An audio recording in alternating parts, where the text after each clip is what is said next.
கேளுங்க, பேசுறவங்க அப்படி தூரமா போய் பேசுறீங்க. நம்ம வந்திருக்கிறது மகாராஷ்டிரா மாநிலம்ல அவுரங்காபாத் டிஸ்ட்ரிக்ட்ல இந்த ஊர் பிறந்து வீரோல். நம்ம வந்திருக்கிறது குடையவர் கோவில். மொத்தம் 32 குடையவர் கோவில் இருக்கு உள்ள.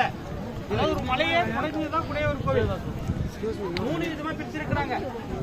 புத்த மதம், சைவ வைணவ மதம் நம்மளுது, ஜெயின். இந்த பக்கம் ஃபுல்லாவே புத்திஸ்ட், சென்ட்ரா இருக்குது சிவ வைணவம் நம்மளுது. இந்த பக்கம் இருக்கிறது ஜெயின் மதம். மொத்தம் 32 குகை கோயில் இருக்கு. எதற்காக பண்ணாங்க தெரியாது. கிருஷ்ண தேவராயர் அவங்களோட 4வது ஜெனரேஷன்ல இருக்கிறவங்க அவங்க கண்ட்ரோல்ல இருந்தது. அவர்கிட்ட இருந்து அவுரங்கசீப் முகலாயர்கள் படையெடுத்தாங்கல்ல, அவங்க கைப்பற்றுறாங்க. அவங்க கைப்பற்றின பிறகு நம்ம இந்து மதத்தை அழிக்க பார்த்துருக்காங்க. ஆனா அவங்களுக்கு தெரியல, இந்து மதத்தை அழிக்க முடியாது. அவங்க ஐயா ஐயா ஐயா இந்து மதத்தை அழிக்க முடியாது, அவங்க தான் அழிஞ்சு போவாங்கன்னு யாருக்கும் தெரியாது. அதுக்கப்புறம் பாத்தீங்கன்னா அவர்கிட்ட இருந்து அவுரங்கசீப் சத்ரபதி சிவாஜி மீட்டெடுத்தாரு.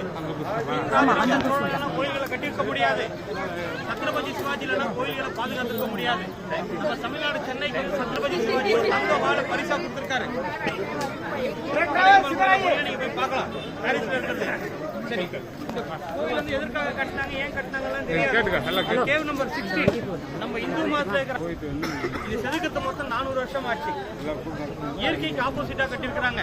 அது எப்படின்னு பாத்தீங்கன்னா, நம்ம ஒரு வீடு கட்டணும் எப்படி கட்டுவாங்க, கீழே ஒரு கல்லு மேல ஒரு கல்லு மேல ஒரு கல் அப்படிதான் கட்டுவாங்க. ஆனா அது இயற்கைக்கு ஆப்போசிட்டா மேல இருந்து கீழே வந்திருக்காங்க. இது செதுக்கிறதுக்கு 400 வருஷம் ஆச்சு, இடிக்கிறதுக்கு 4 வருஷம் ஆச்சு. அதை யார் இடிச்சாங்கன்னா மூலாயிரம் அவுரங்கசீப் வந்து இடிச்சிருக்காங்க. நீங்க பார்க்கிற சிலைகள் எல்லாமே வெளியில இருந்து ஒட்ட வைக்கல. நம்ம ஊர்ல பார்க்கணும்னா ஒரு சிற்பத்தை செதுக்குவாங்க, பேசுவாங்க. ஆனா இது அப்படி பண்ணல, ஒரு மலையை அப்படியே உடஞ்சிட்டாங்க. செத்தா கைலாசம் போவோம்னு ஒரு பழமொழி இருக்கு. ஆனா உயிரோட இருக்கும்போதே கைலாசத்துக்கு போறோம். கைலாசத்தோட ஒரிஜினல் ப்ளூ பிரிண்ட் உள்ள இருக்கு. ஒவ்வொரு சிற்பங்களும் ஒவ்வொரு கதைகளை சொல்லும். அந்த கதைகளை உங்களுக்கு தெரியணும்னா என் கூட ஒரு 10 பேர் வந்தா கூட நான் திருப்தியா காமிச்சிட்டு போயிட்டே இருப்பேன்.